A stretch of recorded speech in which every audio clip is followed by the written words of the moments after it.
Assalamualaikum warahmatullahi wabarakatuh. Alhamdulillahirrabbilalamin. Pada kesempatan kali ini kita dapat berjumpa kembali untuk melaksanakan pembelajaran pada mata kuliah pengembangan pembelajaran matematika sekolah dasar. Dosen pengampu Dr. Hafiziani Eka Putri MPD.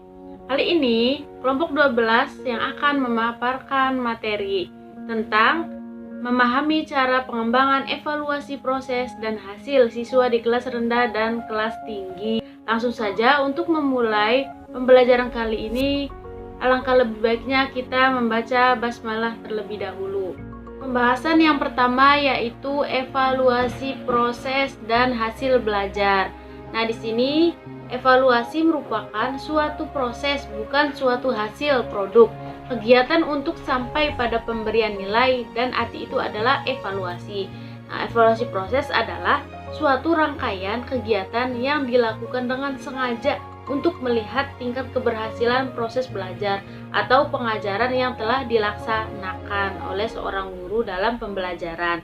Nah, yang kedua ada hasil belajar. Di sini ada menurut Sujana 2010 menyatakan hasil belajar ialah kemampuan yang dimiliki siswa setelah ia menerima pengalaman belajar. Nah, secara umum pengertian hasil belajar adalah perubahan perilaku dan kemampuan secara keseluruhan yang dimiliki oleh siswa setelah belajar, yang wujudnya berupa kemampuan kognitif, afektif, dan psikomotor yang disebabkan oleh pengalaman dan bukan hanya salah satu aspek potensi saja. Nah, terus setelah suatu proses belajar berakhir, maka siswa memperoleh suatu hasil belajar. Hasil belajar mempunyai peranan penting dalam proses pembelajaran. Hasil belajar digunakan untuk mengetahui sebatas mana sih siswa dalam memahami serta mengerti materi tersebut, materi yang telah disampaikan oleh gurunya. Nah, prinsip-prinsip evaluasi terbagi menjadi 5. Yang pertama ada kontinuitas, yang kedua ada komprehensif, yang ketiga ada adil dan objektif, yang keempat ada kooperatif, yang kelima ada praktis. Nah, di sini saya akan menjelaskan yang pertama dulu, yaitu kontinuitas. Nah, evaluasi tidak boleh dilakukan secara insidental karena pembelajaran itu sendiri adalah suatu proses kontinu.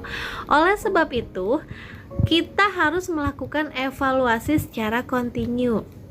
Hasil evaluasi yang diperoleh pada suatu waktu harus senantiasa dihubungkan dengan hasil-hasil pada waktu sebelumnya, sehingga dapat diperoleh gambaran yang jelas dan berarti tentang perkembangan peserta didik. Perkembangan belajar peserta didik tidak dapat dilihat dari dimensi produk saja, tetapi juga dimensi proses, bahkan dari dimensi input.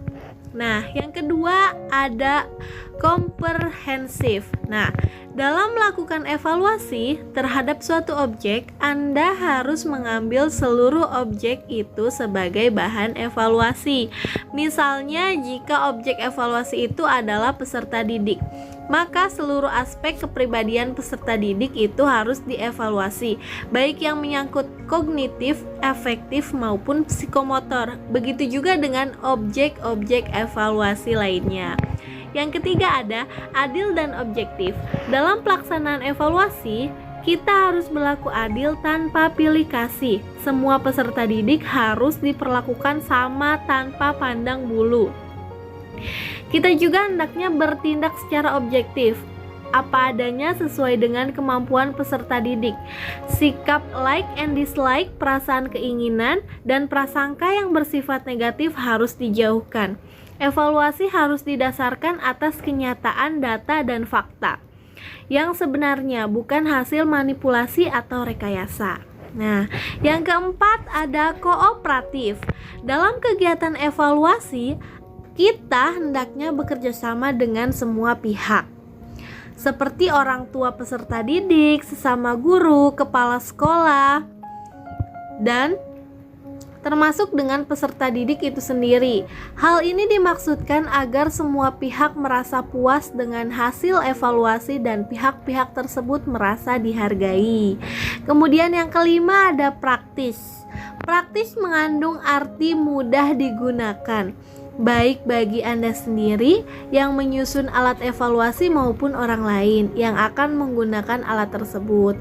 Untuk itu, Anda harus memperhatikan bahasa dan petunjuk mengerjakan soal. Nah, di sini Fitri akan menjelaskan tentang jenis-jenis evaluasi.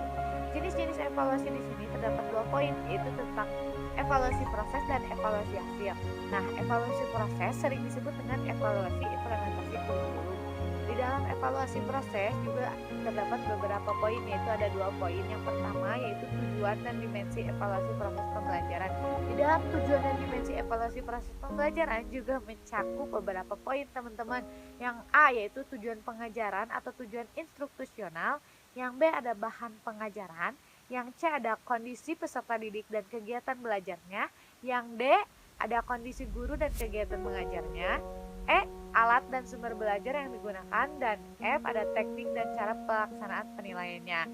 Poin yang kedua dalam evaluasi proses yaitu fungsi evaluasi proses pembelajaran. Terdapat beberapa poin juga yang mencakup di dalamnya, yaitu ada A pengembangan, dan yang terakhir ada akreditasi, teman-teman. Lalu juga ada evaluasi hasil di sini. Evaluasi hasil merupakan evaluasi kurikulum yang paling tua.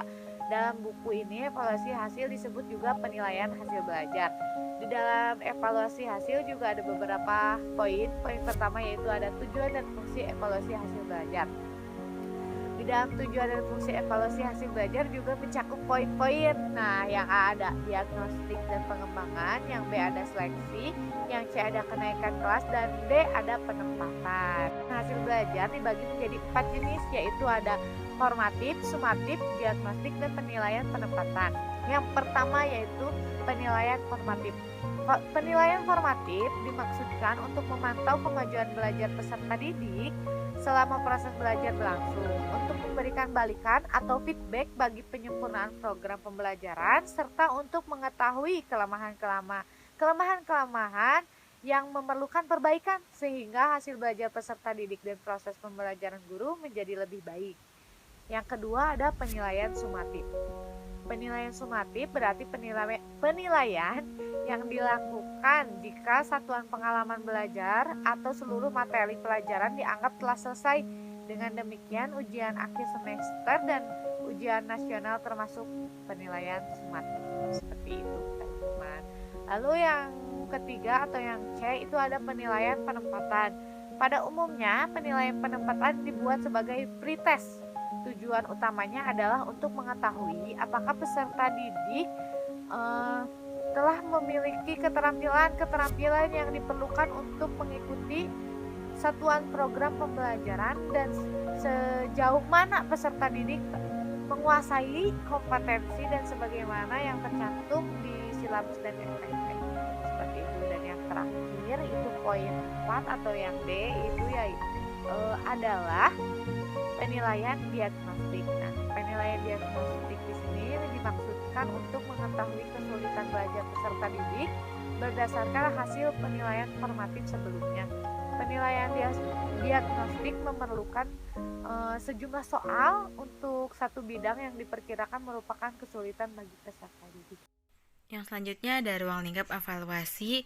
Nah, hal ini berkaitan sekali dengan objek evaluasi itu sendiri.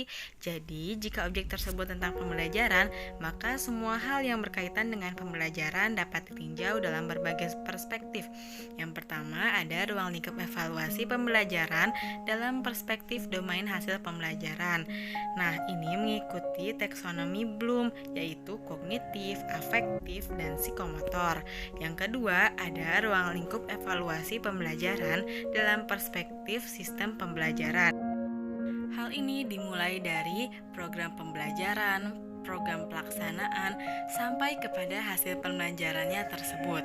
Yang ketiga ada ruang lingkup pembelajaran dalam perspektif proses hasil belajar, mencangkup sikap, kebiasaan, motivasi dan bakat siswa, pengetahuan dan pemahaman peserta didik, kecerdasan jasmani, dan keterampilan. Yang keempat ada ruang lingkup evaluasi pembelajaran dalam perspektif kurikulum berbasis kelas yang mencangkup kompetensi dasar mata pelajaran, kompetensi rumpun pelajaran, kompetensi lintas kurikulum, kompetensi ketamatan, dan pencapaian keterampilan hidup. Perbedaan penilaian kelas rendah dan kelas tinggi. saya sudah menyimpan RPP kelas rendah dan kelas tinggi. Di sini ada contoh penilaian juga. Tetapi setelah diperhatikan, letak perbedaan penilaiannya ada di materinya. Karena penilaian menyesuaikan dengan materinya. Untuk rubrik atau instrumennya tidak jauh berbeda. Karena secara garis besar, penilaian dalam kurikulum 13 adalah penilaian sikap, penilaian pengetahuan, dan penilaian keterampilan. Dapat disimpulkan bahwa evaluasi pada pembelajaran tidak hanya melihat hasil, tetapi juga evaluasi proses sama pentingnya. Nah, evaluasi proses dilaksanakan oleh pendidik untuk mengetahui sejauh mana keberhasilan peserta didik dalam memahami proses belajar. Sedangkan evaluasi hasil pembelajaran adalah evaluasi secara keseluruhan yang diukur dari tujuan pembelajaran yang telah direncanakan. Nah, di sini ada pertanyaan untuk kelompok yang lain, yaitu sebutkan dan jelaskan prinsip-prinsip evaluasi. Sekian dari kelompok kami.